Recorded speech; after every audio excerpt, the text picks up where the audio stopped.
สวัสดีครับผมคุณเอจากสงขลา Wi-Fi.com นะครับวันนี้ก็จะมาแนะนำเจ้าเสาอากาศแบบพาเนลนะครับกำลังส่ง16 dBi ซึ่ง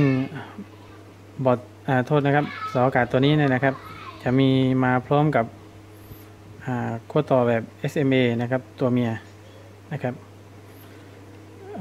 ความเร็วก็300 Mbps นะครับสำหรับต่อกับเจ้า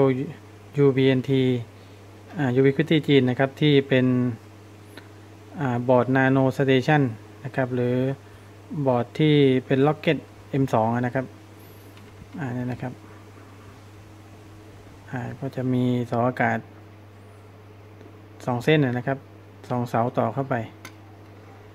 ขนาดนะครับเดี๋ยวผมจะวัดขนาดให้ดูนิดนึงเพื่อว่าจะใช้ประกอบขนาดนะครับก็ประมาณสัก15 เซนติเมตรนะครับ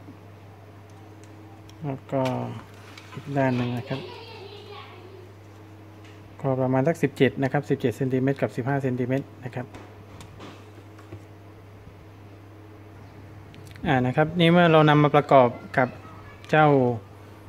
กล่องกันน้ำนะครับซึ่งผมสั่งมาด้วยเนี่ยก็สามารถประกอบได้เลยนะครับดูนิดนึงนะครับ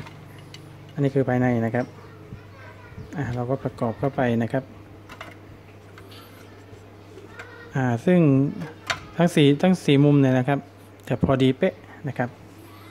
แล้วก็เราก็ประกอบบอร์ดนะครับบอร์ด UBNT จีนเข้าไปนะก็สามารถใช้งานได้